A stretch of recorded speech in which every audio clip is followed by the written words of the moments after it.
I'm one of those few people who, for a long time, believed that in some ways the first Left 4 Dead was actually better than the second one. And let's be honest, almost everyone would agree that Left 4 Dead 2 has more cool stuff in nearly every objective sense. It has more weapons, more varied campaigns, new and interesting special infected, and also some cool, unique crescendo events. But there is one thing that makes the first game truly special, and that's its atmosphere and attention to details. And that's exactly what I want to talk about today. Yes, I know that this topic has already been discussed on YouTube, pretty much as everything else about Left 4 Dead 2, but I still want to add my two own cents and touch on aspects that other creators haven't explored yet. It is hard to imagine now, given how beloved and popular Left 4 Dead 2 has become, but back in 2009, when the sequel was first announced, many people actually tried to boycott the game. For Valve, this was a pretty unique scenario, because, they had just released a new product, and only a year later they were already planning to replace it with a sequel that, at least at the time, didn't seem that much different. The whole situation looked like Valve just decided to rip off the community, so players felt like they were just being milked for their hard-earned money, and that didn't sit well with a lot of people. And honestly, in some ways they were right. Compared to other Valve games and their sequels, the difference between Left 4 Dead 1 and Left 4 Dead 2 wasn't that dramatic. With that being said, the reason this happened is also because the first Left 4 Dead was pretty raw and lacked content. It needed some improvement in many areas. It almost felt like Left 4 Dead 1 was actually released as a large-scale beta just to see whether a co-op zombie game would actually resonate with players. Despite being objectively worse, I think the first game did some things noticeably better. To me, it felt more conceptually focused, cohesive, and it left a genuinely powerful impression.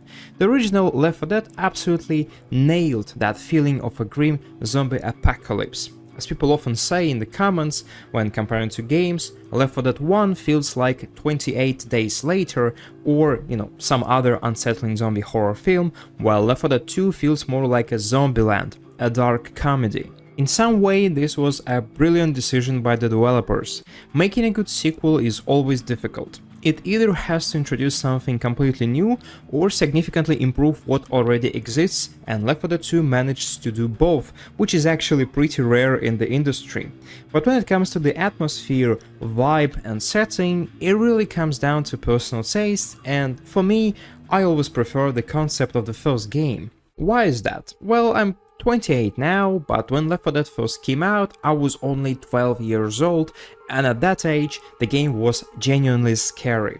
Originally, Left 4 Dead 1 was even marketed as a light survival horror, and if you look at the early footage, everything feels darker and grittier. You can clearly see this even in the character models from the original game. They look untidy, dressed in worn-out clothes, and they clearly went through a lot of shit. So the first game feels like how most people would probably experience a zombie apocalypse. The familiar world collapses right in front of you. There are piles of corpses, rot, decay, broken families, and countless tragic stories, and Left 4 Dead has a lot of that. Even though the game doesn't technically have a traditional narrative with cutscenes, long dialogues, and so on, all of this is easily read through environmental storytelling, especially the graffiti in the safe rooms.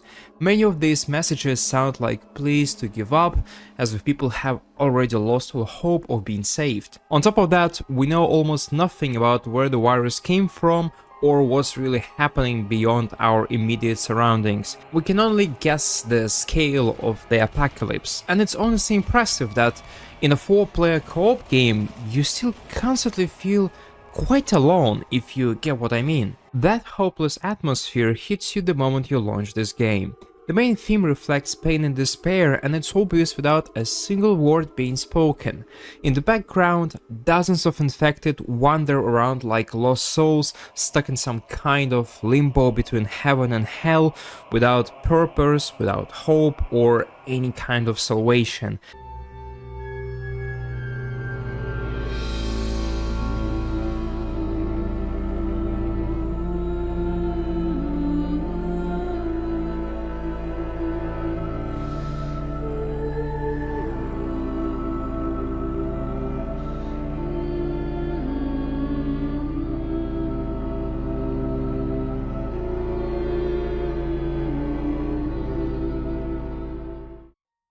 maybe our survivors aren't that different, they are probably heading towards the same fate, and I think this main menu just captures that feeling really well. Oh, by the way, I don't know whether it's confirmed or not, but I heard that according to the game's lore, the infected in Left 4 Dead are not just resurrected corpses, they are actually living people who've just lost control of their bodies.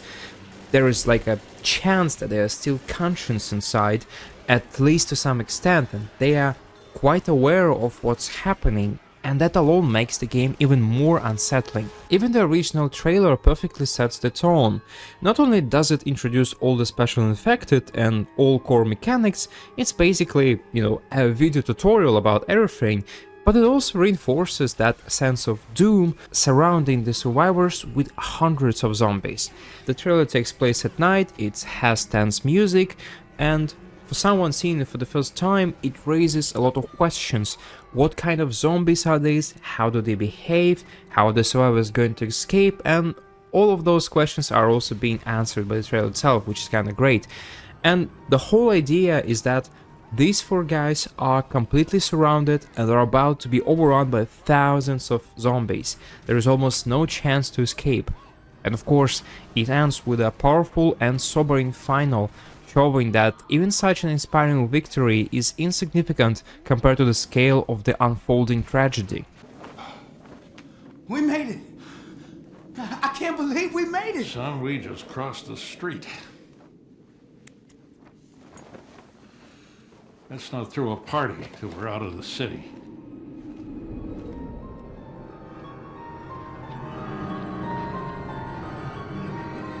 And when you compare this to the second game, that vibe is completely gone.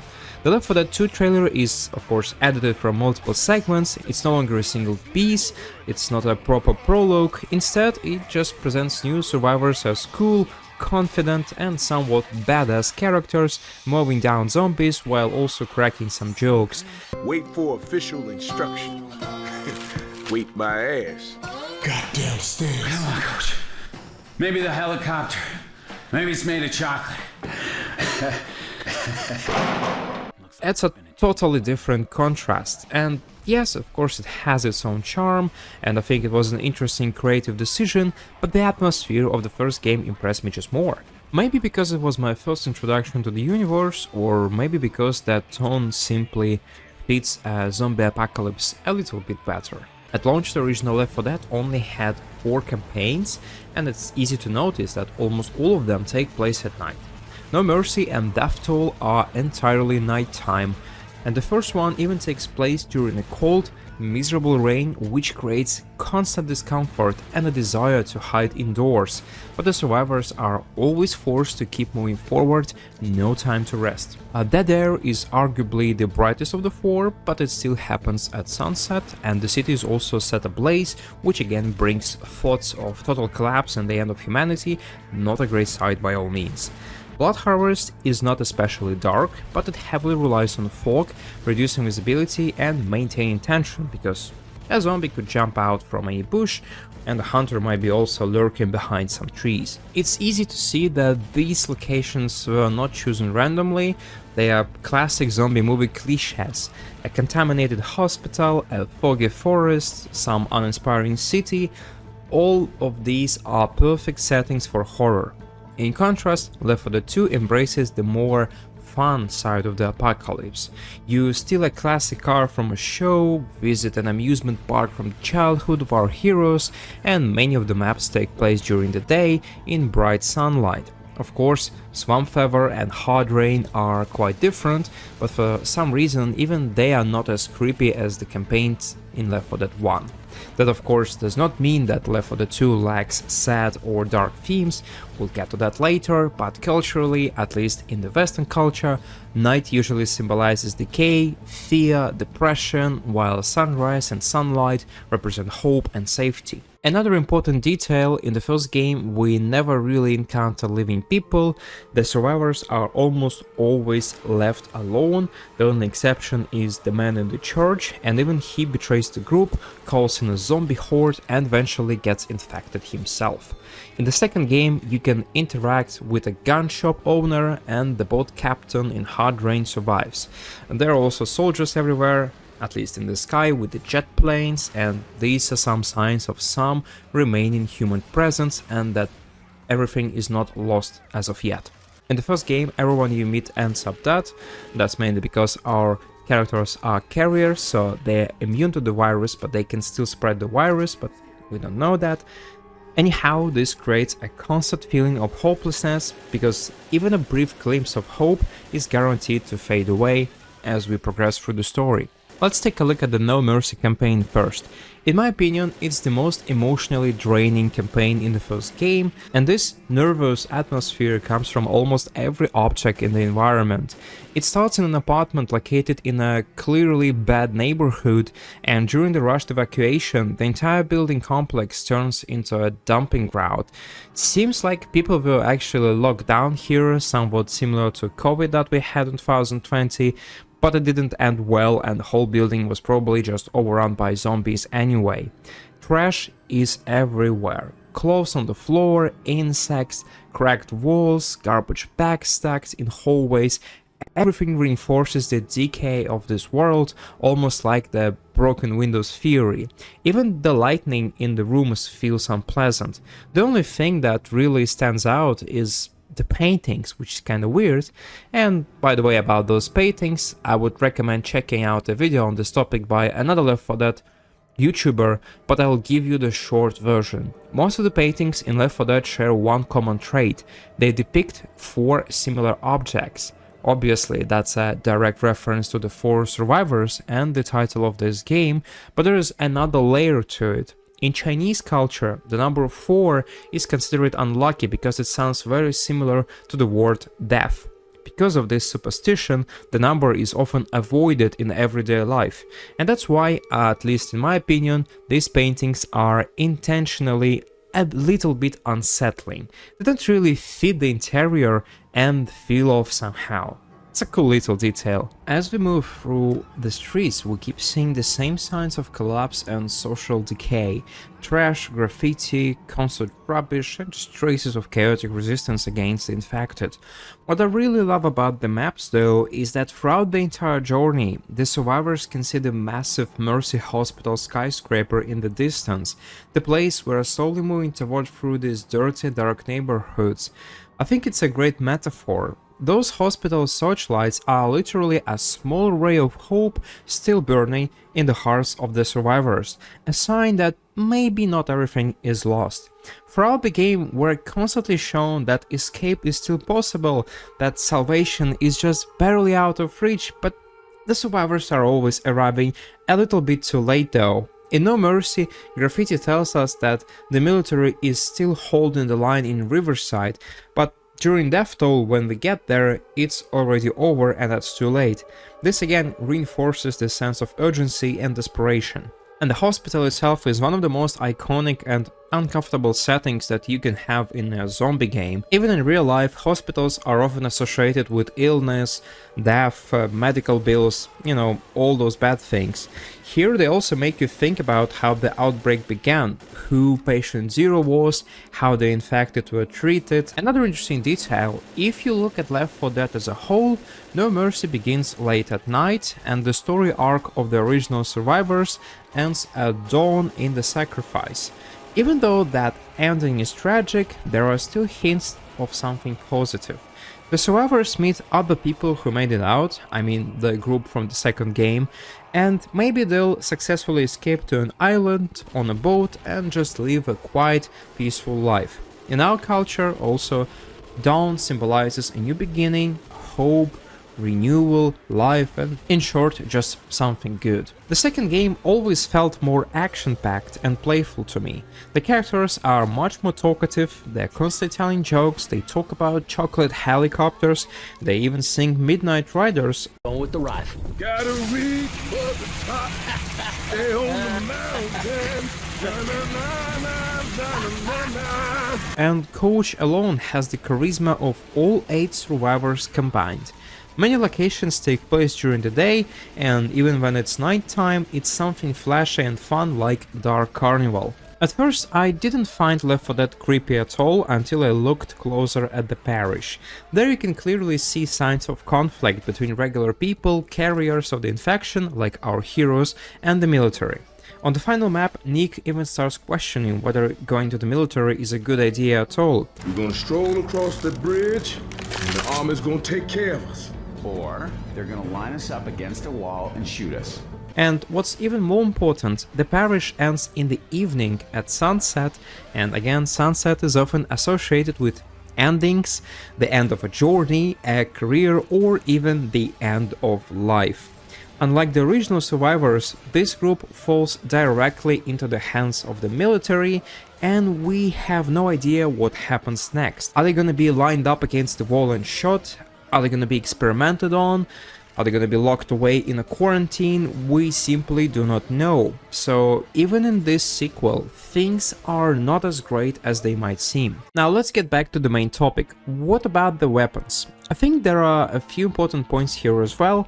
This topic was already mentioned by other YouTubers, and I'm gonna be repeating the same talking points, but I think it's pretty important. In the first game, the weapon selection is very limited, but it's also extremely grounded and realistic. You have pistols, a shotgun, and a submachine gun, exactly the kind of weapons that you could imagine regular people using in a zombie apocalypse. Some Americans might even have these at home. Tier 2 weapons also make sense. There is a standard M16 that is widely used in the army.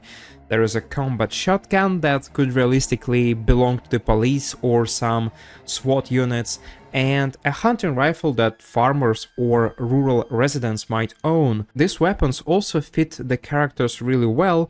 Bill, for example, is a war veteran, so he looks completely natural with an assault rifle.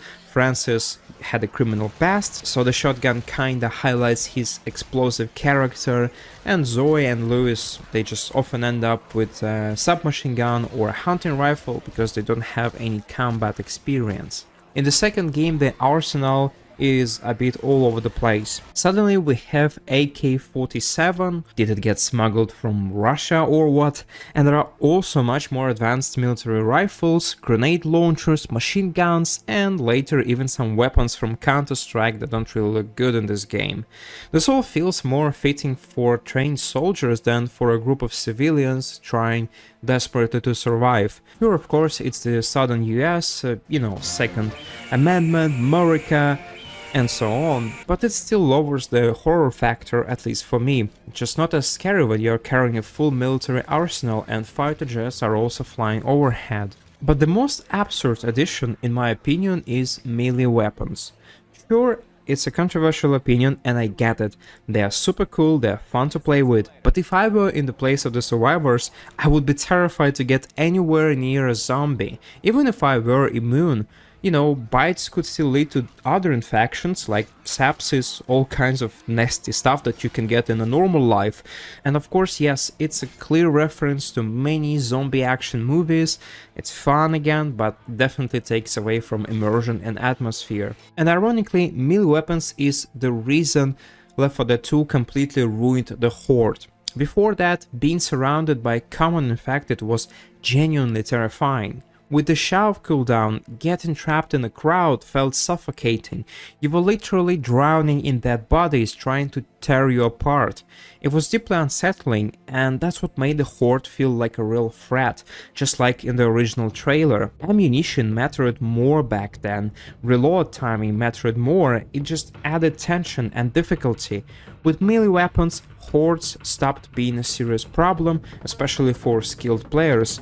It was also a much bigger threat in multiplayer. My homie Boomer was much more respected by the survivors. The last thing I want to mention about the atmosphere is the music. It's excellent in both games, but as I said earlier, the first game's soundtrack is more sad and bleak. The second game, on the other hand, has tracks that hype you up and sound bold and energetic. Again, you can just listen to the main theme for the trailer or anything by Midnight Riders. And I also think most of the infected sound work especially well in the first game, because they reinforce that feeling of constant danger and thrill. These sounds carried over to the second game, but they are perceived differently due to the brighter setting and daylight. Just listen to those melodies, you'll probably agree that they are far more terrifying in a dark alley than under the blazing southern sun.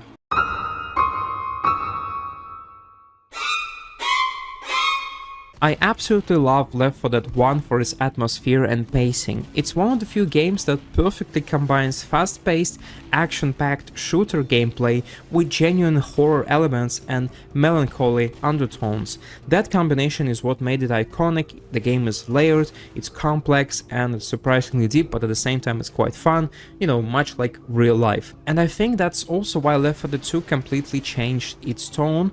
It didn't want to be secondary or derivative, because first impressions are very hard to beat, and the sequel just couldn't scare us the same way, because the player, just like the new survivors, already understands the zombies, the mechanics and the world. He's accustomed to it, and that's where Valve played it smart. They just reimagined the same zombie apocalypse in a fresh way. With that being said, the sequel still has genuinely creepy moments that completely shatter this cheerful, zombie-led vibe and remind you how dark the world really is. If you're interested, I might make another video about that. Write about that in the comments, please.